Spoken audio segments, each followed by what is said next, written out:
बहुत पुरानी बात है। एक राज्य में रत्नसेन नामक राजा राज्य करता था।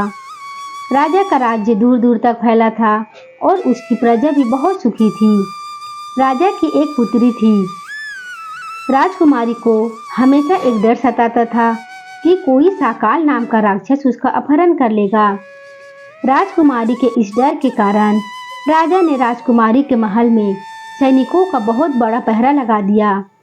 एक दिन की बात है, एक राक्षस छुपता छुपाता राजकुमारी के कक्ष में पहुंच गया और एक कोने में दुबक कर बैठकर राजकुमारी की बात सुनने लगा।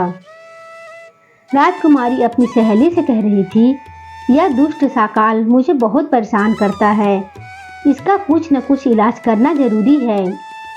राजकुमारी की बात सुनकर महल में छुपा राक्षस समझ गया कि राजकुमारी किसी बड़े दैत्य या राक्षस की बात कर रही है।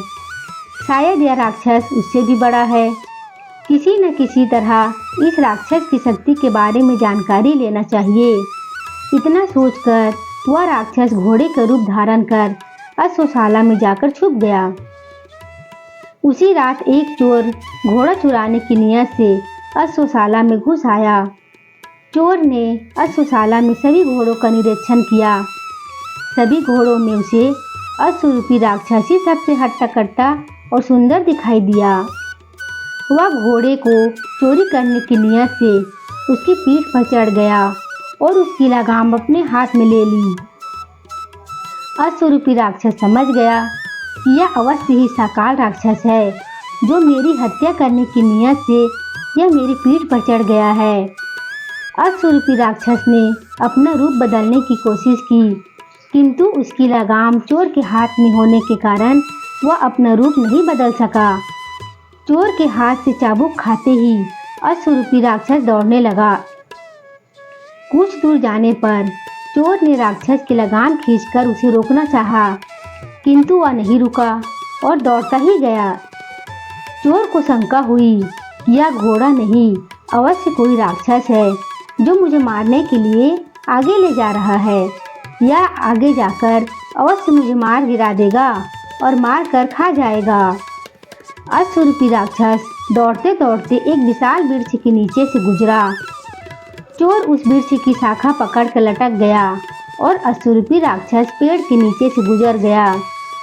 जिस वृक्ष की शाखा पर चोर था, उसके ऊपर ही शाखा पर एक बंदर बैठा हुआ था। बंदर अश्वरूपी राक्षस का मित्र था। अपने मित्र को इस तरह भागता देख बंदर ने उसे आवाज लगाई, मित्र, यह कोई राक्षस नहीं, अपितु एक साधारण सा चोर है। तुम चाहो तो इसे कुछ क्षण में ही मार कर खा सकते हो। बंदर की इस तरह की बातों से चोर को बहुत गुस्सा आ रहा था। जब बंदर इस तरह की बातें कर रहा था तो उसकी पूंछ नीचे लटक रही थी, जो चोर के मुंह तक आ रही थी। चोर ने गुस्से में बंदर की पूंछ को अपने मुंह में दबाकर उसे चबाना शुरू कर दिया। बंदर को दर्द तो बहुत हो रहा था, किंतु अपने मित्र राक्षस के सामने चोर की शक्ति को कम दर्शाने के लिए बहुत चुपचाप वहीं बैठा रहा। किंतु बंदर के चेहरे से उसकी पीड़ा स्पष्ट दिखाई दे रही थी। बंदर की यह हालत देखकर उसका मित्र राक्षस उसके समीप आया और बोला, मित्र, तुम कुछ भी कहो, लेकिन तुम्हारे चेहरे के हाव भाव स्पष्ट बता रहे हैं कि इस भयानक साकार राक्षस से तुम्हें बहुत डर लग रहा है। इतना कहकर अश्वरूपी राक्षस वहां से भाग गया।